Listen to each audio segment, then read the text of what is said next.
ahead and get started with Coach. We're also going to have Brandon Wimberly, Kolby, Arendse, and Lenny Jones today.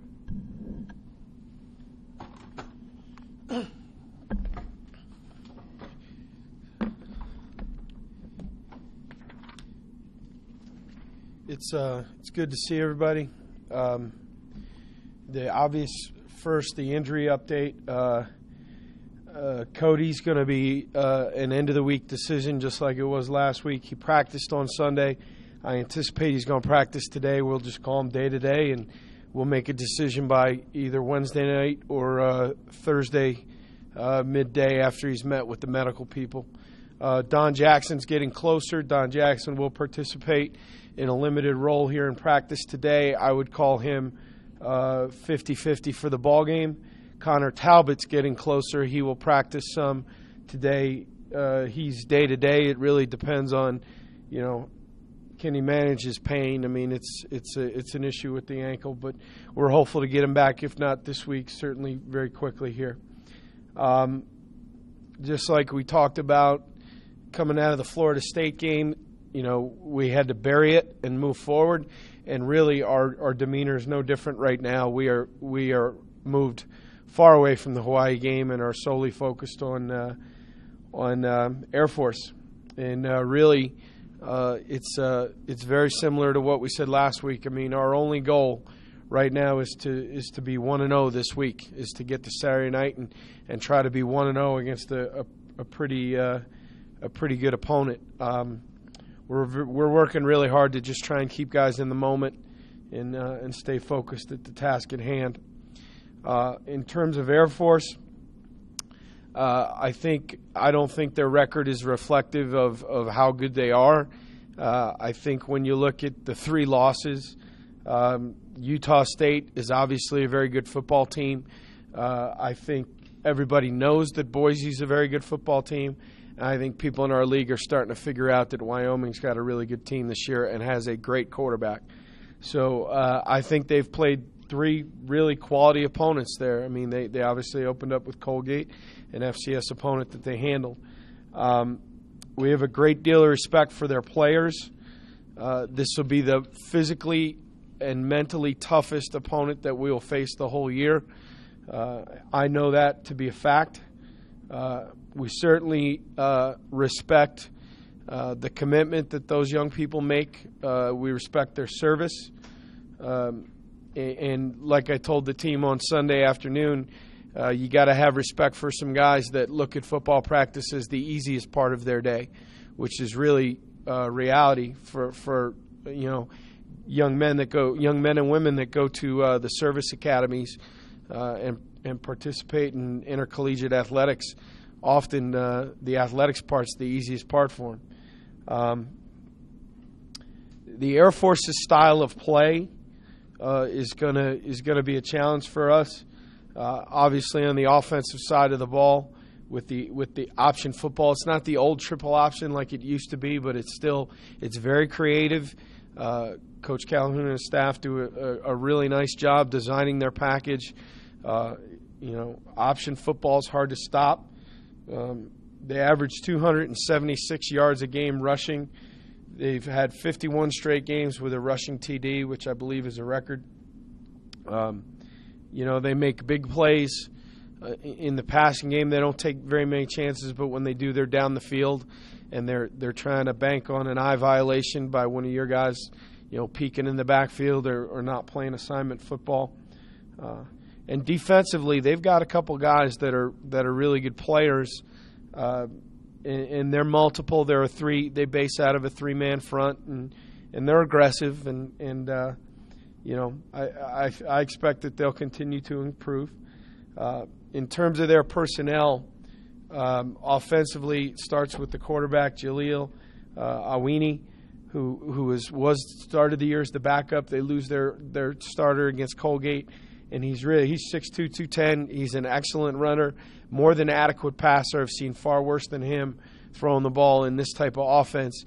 So he's a far adequate passer. He's a really good player.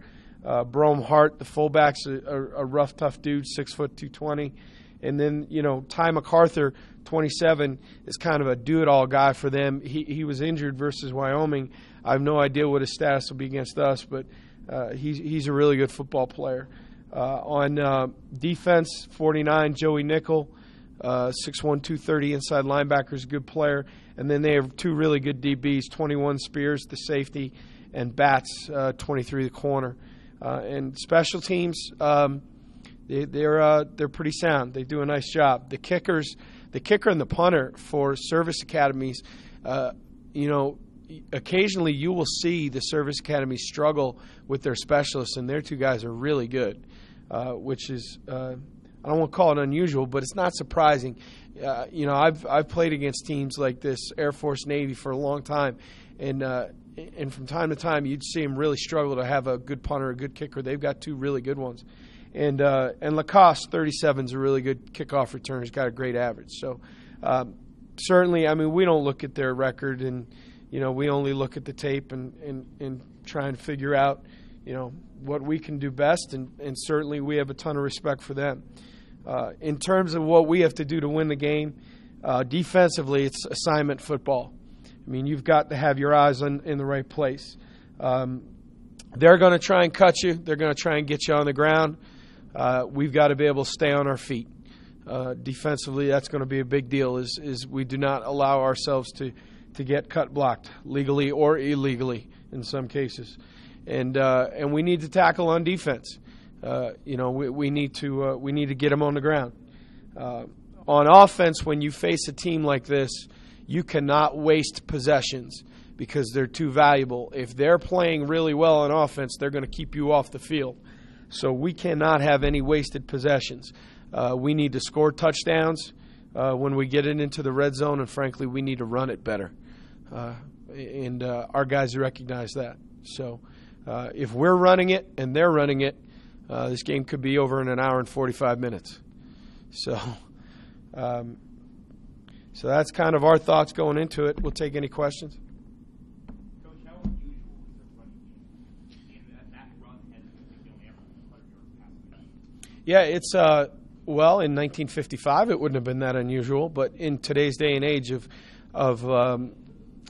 pass happy spread offenses, they are a little bit of a throwback, but it's a credit to their coaching staff. It really goes back to Coach DeBerry, Fisher DeBerry, and the recognition that they have to play a certain style of football to try and equal the playing field, because physically they don't look like other teams that they play. I mean, they're 260 pounds on the offensive line. I mean, they're not going to be very big.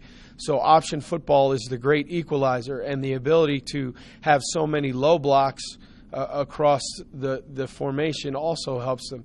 They're not trying to line up and just knock you off the ball. They're trying to make sure that you're disciplined and that your eyes are in the right place, and that somebody's on the dive, somebody's on the quarterback, somebody's on the pitch, and when they run their play action, that your DBs are not looking in the backfield. So, I mean, it's a unique offense. It's clear as to why they run it and Navy runs it, and they don't run the same offense, but they're all out of the same family tree, and it makes sense. And they're very good at what they do. I mean, that's the thing that people forget. They've been running a version of this offense for 25 years at the Air Force Academy. We faced it once. We've played them once, I believe, last year.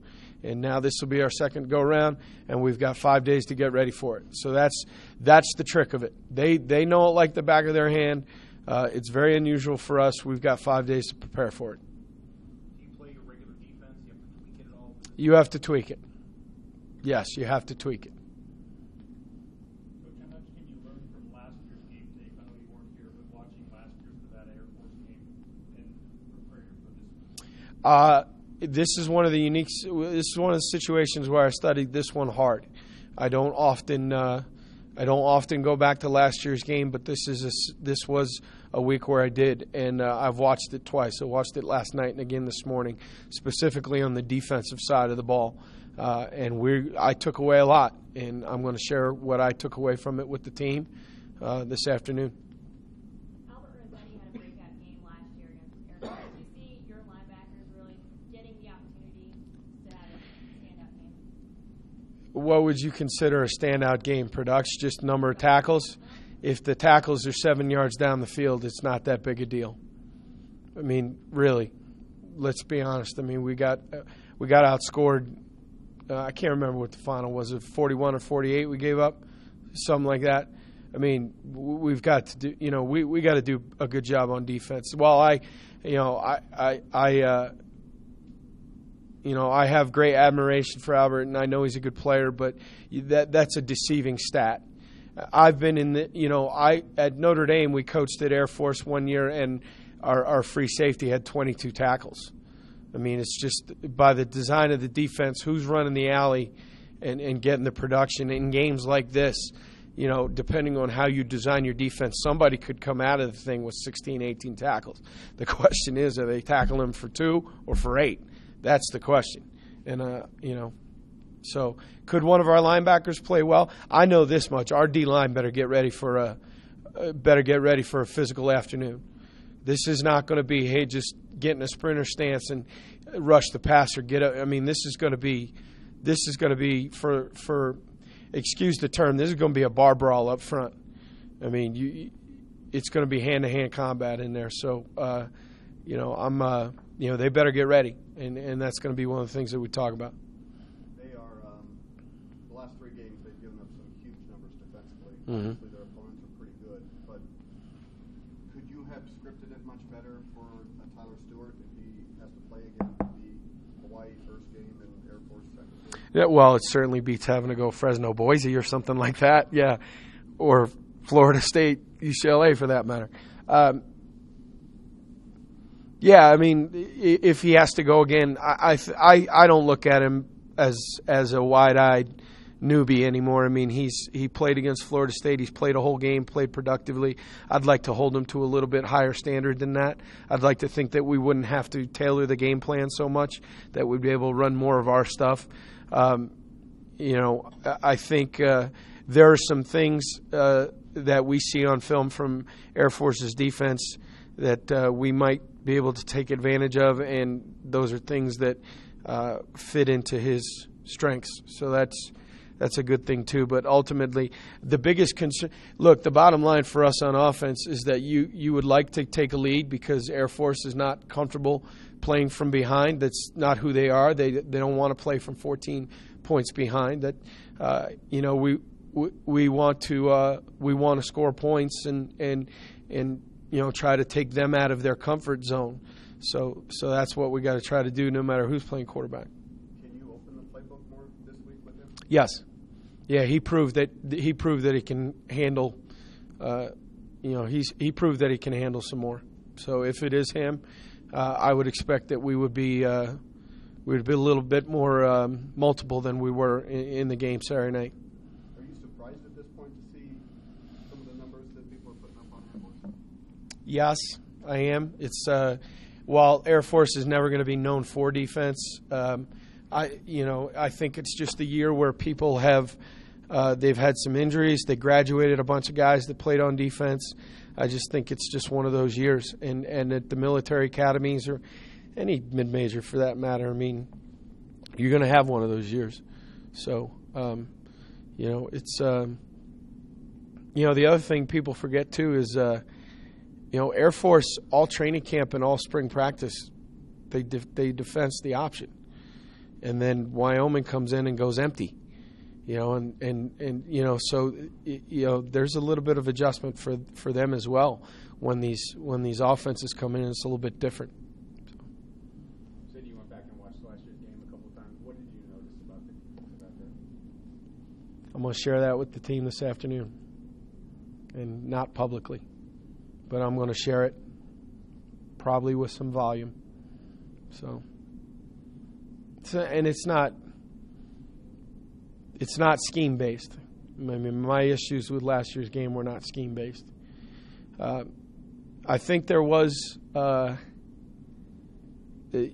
making sure that our team understands completely what it is that we're headed into is a big priority for me this week. Because, like I said, I've coached against these teams, Air Force. I've lost to Air Force in Notre Dame Stadium.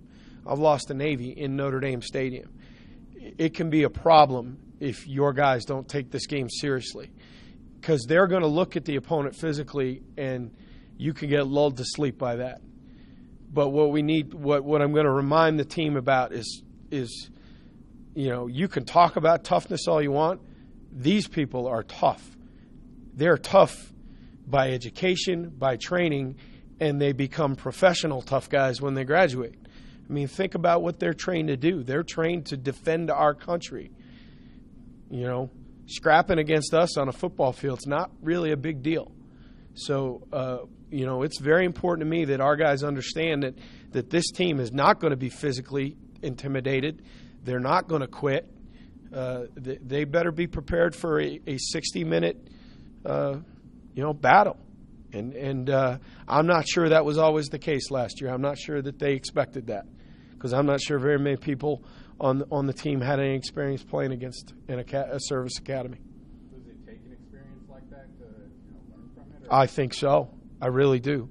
I mean, you can try to replicate the option scheme and the cut blocks and all that stuff. You can try and replicate it as best you can, but until you've done it live and in person and feel how fast that stuff moves, you can't replicate it. So hopefully the experience from last year, we can build off of that so some of the veterans can. The other thing that's big for me this week, don't tell me about I have a sore hip flexor. Don't tell me about, we need every practice rep that we can get on defense this week. I don't want to hear about guys, hey, coach, if you're hurt, if you're injured, I understand. But I don't want to hear about, hey, I'm sore. Because if you think you're sore now, wait till Saturday night when it's done. So. You talked about Don Jackson maybe coming back. Do you have a three-headed monster at running back now? Is that a good thing? Is that a... Yeah, I mean, if he can go and proves he's ready to play, we'll play him in the game. But we're not going to. Chris Solomon and Kendall Brock deserve to keep playing, and as long as they keep producing, they'll keep playing. And if that means we're repping three guys, that means we're repping three guys. And I guess there are worse problems to have than three guys that you can put in the game and trust. So, but I'm not. If Don comes back, I'm not going to all of a sudden feed him the ball 30 times at the expense of Chris and Kendall. That's not how it works. I mean, guys been out for going on 3 weeks now. So, I mean, the other guys have earned the playing time, and they're going to continue to play. They had a guy who almost had every carry here last Yeah. year. Is it better to have two or three guys and you can mix them around? Is it better to have one guy to take the lead and run with it? Well, I think if you have one guy that's a difference maker and a special, then you need to feed him. And clearly that was the case here last year. But the flip side of that is if one goes down, now you've got one, possibly two more guys that you feel very comfortable with, that you don't miss a beat. Clearly Nick Hale was a trustworthy player and you could put in, but Stefan was really a talented special college running back, and I certainly don't fault anybody for feeding him if he's healthy. I witnessed Toby Gerhardt at Stanford. I wasn't there, but playing against him, and Toby carried it 300 sometimes. If you got a guy who can do it and he's a difference maker, ride him. Doing something this week too on the importance of the tight end in the pistol offense. Can you just address that a little bit? It's actually next to the quarterback. It's probably the second most complex position to learn. The tight end spot in our offense has to be a highly intelligent guy. He's got to be an end-of-the-line blocker and also a space blocker the same way a receiver is. So it takes some athleticism that that wouldn't normally come with the tight end spot. And when we evaluate guys, we evaluate tight ends. Is this guy going to have his hand in a 3-point at the end of the line, or is this the motion guy that's maybe has to arc or slice on the inside zone? I mean, that position's got to wear a lot of different hats, and then he needs to be a viable option as a pass receiver. And I think the job that's been done here with James Spady and Coach Alt and Rollo and those, not so much Rollo. I mean, Rollo had Sudfeld for a year, but you look at the development of Sudfeld and how a guy went from undrafted free agent to making the Patriots roster, speaks volumes to what the guy's got to do in this offense and to how they've developed the position at this particular place. So, I mean, I think that's a great sign of just what that guy's got to do here. What is it that Kolby does especially well that makes him a good fit for this He's so dependable. I mean, you know. I mean, very rarely does he ever do the wrong thing, and he's got good ball skills for a tight end. He can make tough catches. He runs after the catch better than I thought he would. I mean, he has made some run after the catch plays here this season that have kind of caught me by surprise a little bit. But really, the thing you love about Kolby is just that you know what you're getting. It may not always be perfect. He may not win every battle, but you know you're getting everything he's got, and he's not going to do it wrong. He's never just going to bust and go the wrong way, which the younger guys in our offense, Patrick, Clifford, Gipp, they're still young. It's a complex position. I mean, there have been times that, he blocked the wrong guy. And, you know, that's the stuff you don't see that in the stands. But, you know, when we're watching the film, you know, occasionally you'll have one of those with a younger player. That never happens with Kolby. Now, I said that it'll probably happen this week. You like what you've got out of those younger guys, though? They might be making mistakes now, but, you know, yeah, the fact that Clifford's already playing, number one. Yeah, Clifford's playing and contributing, and I think he's going to be a really good player if he continues to develop. I think Gipp is going to continue to develop. People forget he came off a pretty serious knee injury. So he had a redshirt year, but he didn't completely have a redshirt year. You know, he lost some practice time, and then in the offseason when you're trying to get bigger and stronger, he's recovering from a major knee surgery. So I almost look at the two of them really as freshmen, even though Gipp's been here for a year or so. To have freshmen, they're not always perfect. You know, Gipp's holding penalty the other night was a pretty significant penalty, but it's stuff that we can get corrected, and they're showing toughness, and they're showing that they're coachable and that they're mentally and emotionally capable of playing week in and week out at this level, which is unusual for young guys. So it suits us well. I think in recruiting moving forward, we have two stout guys that are willing to fight it out with you. We need to go find another Sudfeld body, a big, tall, pass-receiving target, a 6'4", 6'5" type body that can be a threat in the passing game. And really, when you recruit to this position at our school, you've got to look at two different body types. They're not all the same. So. Coach, Brock Beck, the National Defensive Player of the Week. Talk about what he's meant to the team here. His motor's been great.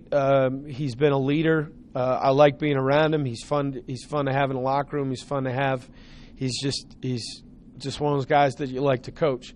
I'm happy for him that he's earned these awards. He deserves them, but we're not talking. I mean, last week's dead and buried. I mean, we've got such a big challenge in front of us that, you know, when I see him today, I'll high five him, and that'll be the end of it. You know, we really got to get focused on the task at hand. So. Is that one of the more dominant? I don't know if I've been around too many that were that productive. I mean, you know, that was a pretty disruptive defensive performance. And not just with sacks, but with, you know, batted balls and caused fumbles, and it was pretty good. You know, it was pretty good. But at the same time, it can always be better, and I'm sure Coach Tierling told him that. And the other thing is, the level of competition in this league is going to ratchet up every week. So, you know, we cannot rest on our laurels individually or as a team, and you know. We're just a 2-2 football team right now that's trying to win one more game. That's really all we are. So.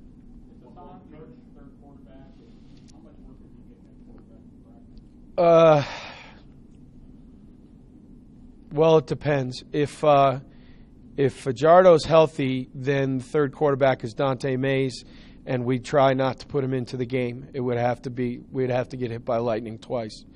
Because we'd prefer not to have to pull the red shirt. We tried out a couple of guys. You know, we said, all right, you know, if we just had to get out of the game, and you were saying, okay, you were not going to pull the red shirt off of Dante just to get out of a game. You know, Hassan could go in there.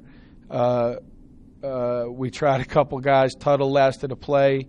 You know, Arendse, we're going to see, you know, there's rumors flying around that he can throw, you know, and then we have a walk-on in the program, Dustin Trike, who knows the offense and certainly could run it well enough to get us out of a game. The decision would be based on, if you're going to pull the red shirt off of Mays, is it to play 3 series, or is it because he's going to end up having to play a game or 2? And hopefully we'll never have to have that discussion. So, we good? Thanks, guys.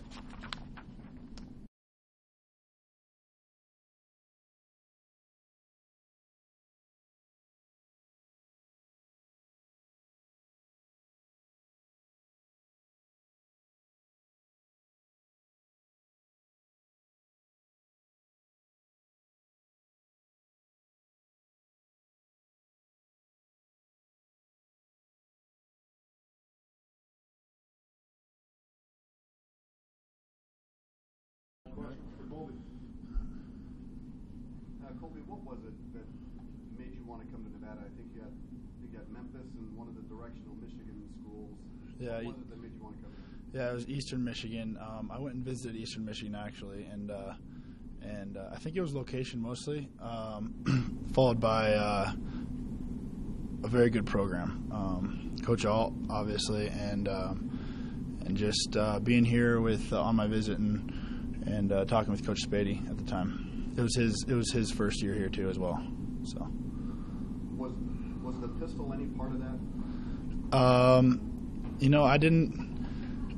To be honest, I didn't know a lot about Nevada coming here. I didn't know a lot about Reno. I didn't know a lot about Nevada, and I didn't know a lot about the pistol.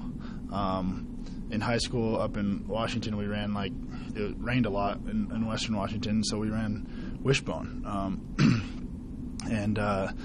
And a variation of the wishbone. So and then when I went down to my junior college, I ran spread. So I had a large spectrum to work with, but I hadn't known the pistol at all.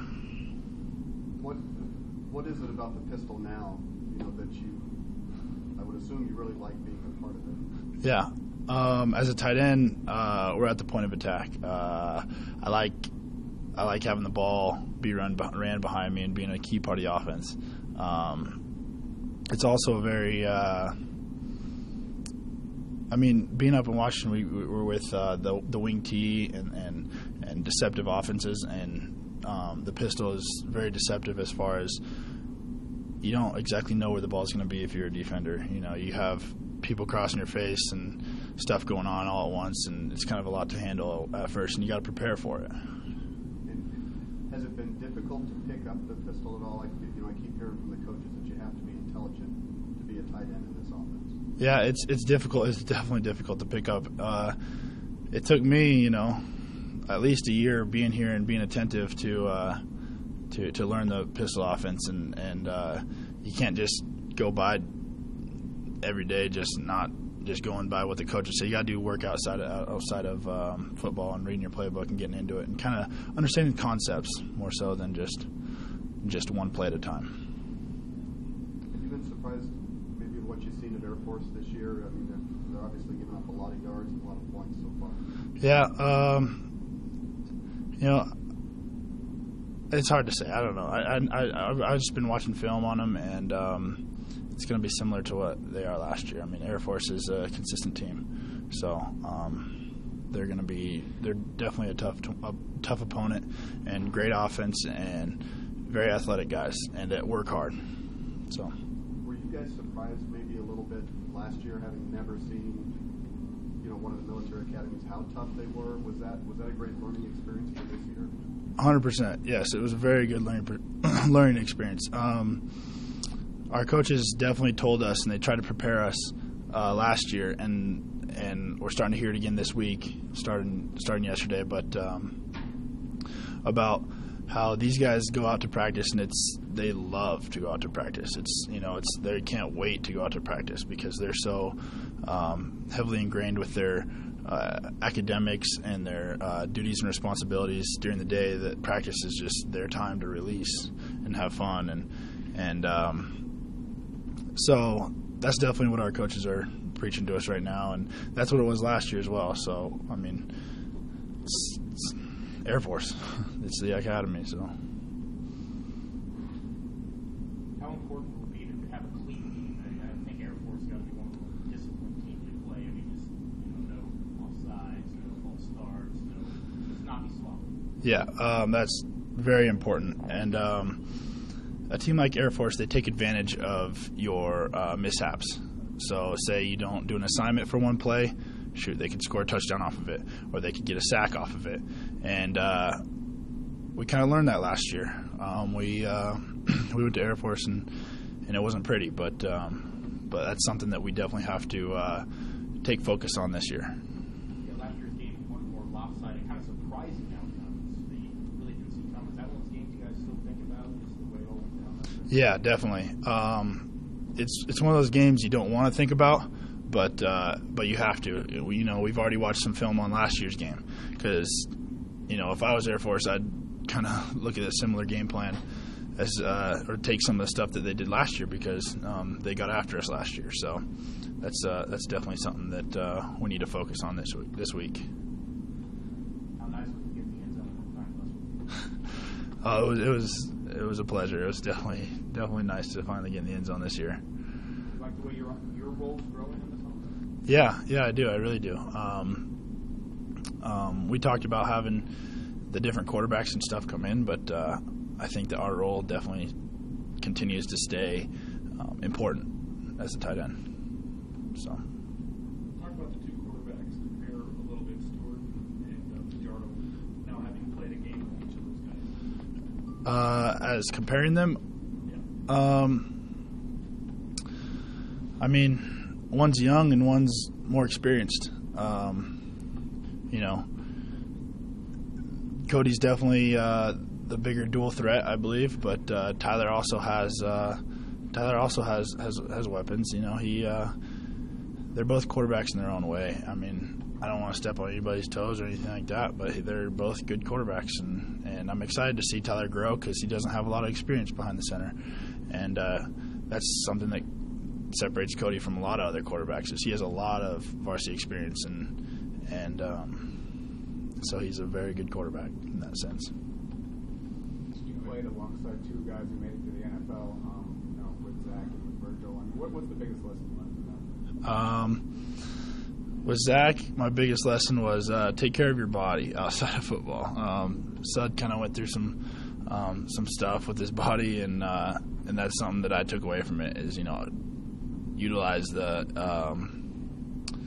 the utilities outside of football, like the cold tub and the rollers and stuff like that, and self-discipline. That's something that Virgil and Sud both had. They're very hard workers, and they're disciplined in every aspect of their game. Was last year kind of hard, going from a starter and then, having a backup side and then just going through that experience? It was and it wasn't. It was kind of a bittersweet because I like Sud so much. Like I can talk about him for days, but I appreciate him, and it was great to play with him.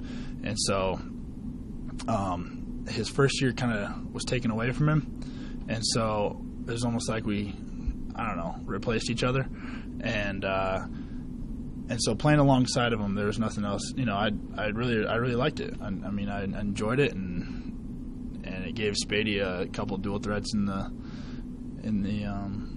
film room. So. All right. You gonna be playing some quarterback anytime soon? We'll see. I'd like to. That'd be fun. Bring back the old days, but that'd be fun. Thanks, Kolby.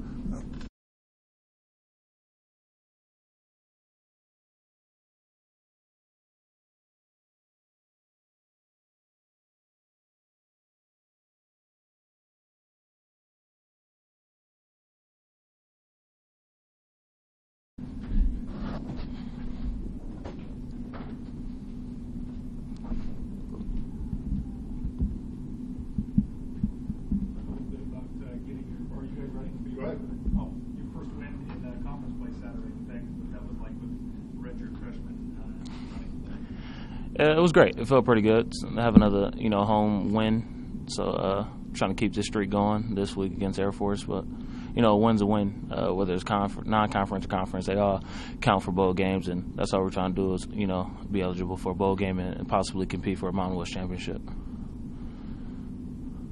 When you've been around here for quite a while now, do fans maybe not fully understand the appreciation that you guys have to have for the tight end position? Yeah, I think I think they completely overlook it at times, because they might not get as many catches as the receivers, and overshadowed by the throwing and their negligence for like blocking and stuff like that. But I mean, the tight ends play a big role here in the pistol offense, like Kolby, and then we bring in a young guy along with Gibb. I mean, in the past, our offense has dwelled off a good tight ends. That's where Suddy came into play, and I played with Verge for 2 years. He was a big key point of our offense. They make some of the best blocks that Springs, Cody, and Cap, and Vi, and Luke. These are guys that I played with. We had 3 1,000-yard rushers, and that wouldn't have been possible if it wasn't for the tight end position.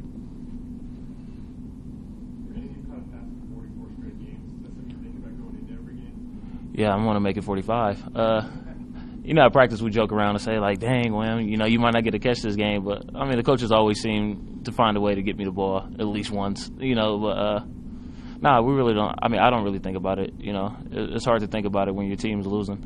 I'm not concerned about, getting my catch, but more concerned about helping my team win, so. But it's got to mean a lot to you that you've been able to go part of the offense in every game.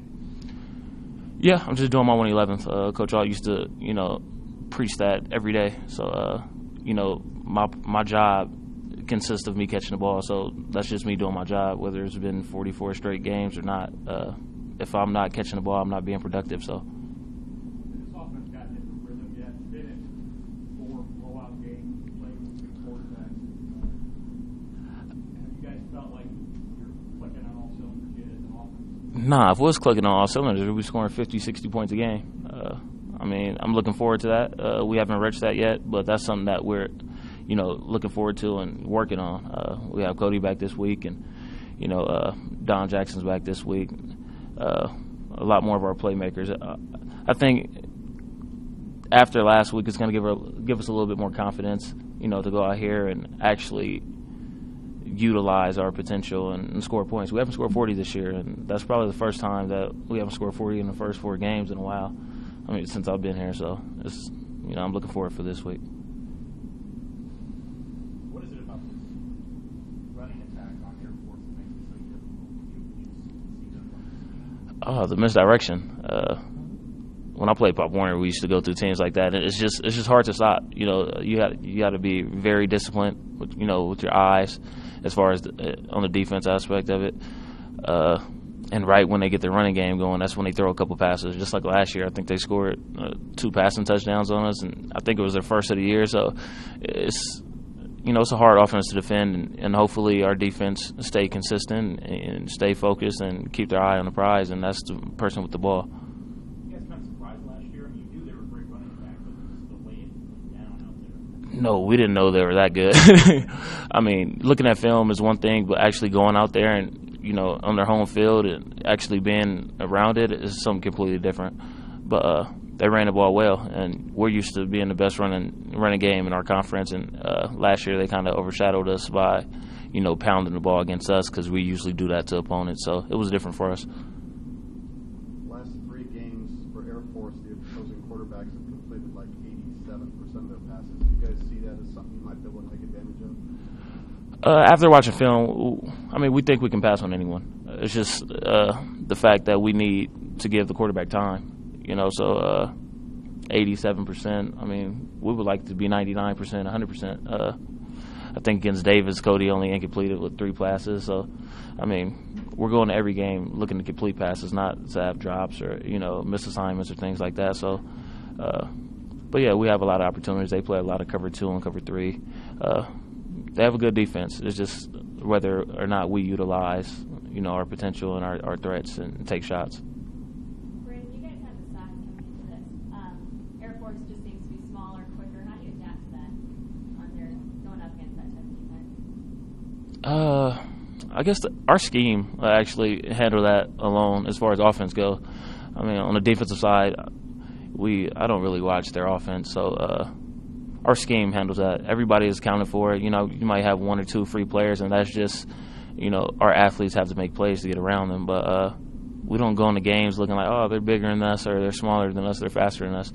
It's nothing like that. They're on scholarship just like we're on scholarship. Well, most of them are. So that's how we go into games looking. It doesn't matter what size you are, because it really doesn't matter what size you are, because obviously they have the potential to play Division I football, and that's what they're doing. And they've lost 3 conference games. Just how hungry do you think they are going into this one? I'm pretty sure every team prepared to win. You know, you don't go into games looking to lose.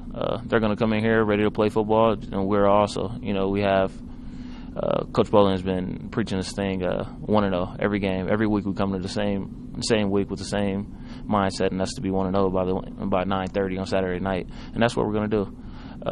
We can't really determine what they're going to do offensively or defensively. I mean, we know what they do offensively, but we just got to come in here and play our game, and we'll come up with a W. Could you imagine being a wide receiver in their offense? No. Probably would never go there. Definitely wouldn't go there. And not to say I don't like blocking, because a big part of our offense is blocking, but, I mean, it's a little easier to block when you get the ball every now and then. So. I feel like there's a little revenge on this game after last year. A little revenge back for you guys. Yeah. I mean, no one likes losing, especially the way we lost down there. I can say we have a chip on our shoulder. We're going in this game looking to win, expecting to win. We got our starting quarterback back, so that's always a good thing. We're just going to break down film and do everything we can, to get this W on Saturday. Anything else for Wim?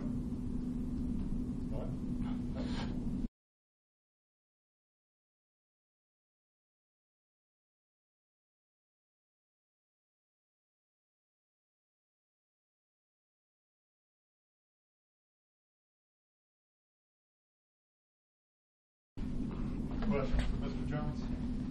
Lenny, what's the biggest lesson you guys take from last year's game against Air Force? Biggest lesson, I would have to say playing 4 quarters all the way through hard, and can't take anyone too lightly. Were they a little bit tougher than you guys thought, just physically, mentally, all that kind of stuff? Yeah, they executed well. I mean, you got to give them credit. They executed pretty well to put that many points up. So, yeah, but they were definitely a little faster than I thought. And then you guys had talked about prior to that game, having high discipline, staying in your assignment caps. Did you guys do that and just got outpowered, or did you guys kind of get lost and try to do more than your assignment? I think it was a little bit of both. Sometimes just being in your gap isn't good enough against teams like that when they stretch you out that far. Some people have to pursue the ball, and when the ball cuts back, somebody has to be there. I mean, there's a lot to it. It's more than just being in your gap when you play those guys. What's kind of the key to stopping it? Eye discipline, running to the ball, being physical, not staying off the ground. You do those things, and you can stop anybody, but especially these guys. Those are the 3 key things. These guys bubble off a little bit more than the average team that you go to? Yeah, they do. But, I mean, that's what we practice. How does this team rank against the teams you faced in running the ball? It's got to be tough. In running the ball? Yeah. I mean, aren't they like top 5 in the nation every year? I don't know what they are, but they run the ball more than anybody. So, number 1, I guess. What is it about trying to defend that style of offense that makes it so difficult? So there's so many things happening. There's a dive, there's a pitch, the quarterback can run, there's a wingman running farther behind. There's like 5 different people that can have the ball in a matter of 2 seconds. So everybody has to do their job. That's the hardest thing, that on one play 4 or 5 different people can have the ball, and everybody just has to do their job. Do you get some training, I guess, maybe from facing your own offense? Because defenses that face the pistol, they have to do their assignment type of football, assignment defense. So do you pick up something for that can help you when you face a team like this? Yeah, I mean, our offense helps us in all aspects of any team we face so far. This is just a little bit of a different animal when you go against this kind of offense. But, I mean, we have great preparation going into every game, so I don't think it'll be any different this week. What have you seen about their now backup quarterback who's starting, as far as what is he really good at? Maybe 12th? Yeah. What is it, Jaleel Awini? Oh, yeah. Their backup. Yeah. He seems athletic. He seems a little faster, too. He makes good decisions. Well, he actually made a couple bad ones, but he seems more athletic to me than the guy from last year. Last year kind of an eye-opener. I mean, I know you guys didn't expect to let that. Yeah, it was a kind of one of those things where you get on a plane and you be like, I can't believe that just happened, you know. And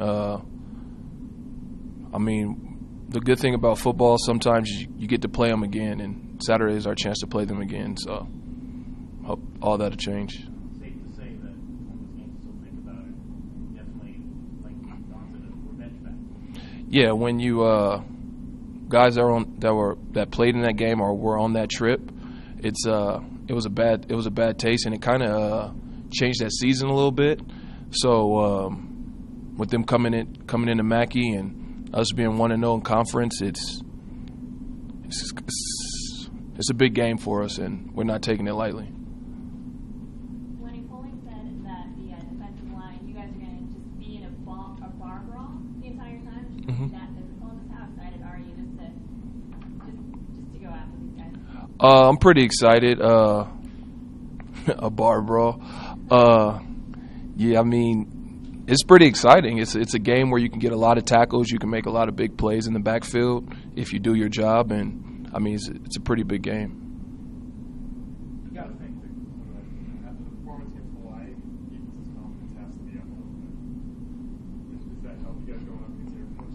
Yeah, it definitely does. I mean, defense kind of lacked last year, and after playing pretty good at Hawaii, we have all the confidence in the world right now, and I only see us going up from there. You got to think this is one of the more disciplined teams, just based on them being in the Air Force. How important is it to not play sloppy, don't have stupid penalties, play a clean game? It's big. I mean, you give these guys a first down, and you basically gave them an extra possession, and they'll feed on that. These guys, like, man, one play can go for 15 yards, one play can go for 60 yards. It's just all about keeping them off the field and not giving them extra possessions. How difficult is it for someone like you and Brock, defensive ends, you guys love to rush and go after the quarterback? The whole philosophy this week is different. It's not go after the quarterback. It's more of a kind of wait and see what happens. How difficult is it for you guys when you just love to rush the quarterback? You have to change gears now. Well, I mean, you kind of know what's coming. You don't. This is a game where you get tackles for losses and make the quarterback pitch the ball and do things like that. It's like this is the game where the defensive end will do little things to change the game, and it will go unnoticed. But we know what we did, and the team knows what we did. It's kind of that type of game. How comfortable are you with the guys behind you, the linebackers, right now this season? Comfortable, very comfortable. You see John McNeil making a lot of plays. Dobie, he makes a lot of plays, and then we got freshman Bertrando. He stepped up big. Then we got the DBs. Those guys make a lot of plays. And I mean, it starts with us. If we're not right, then they can't be right. So, I mean, I got all the confidence in the world that they'll make us right when we're wrong.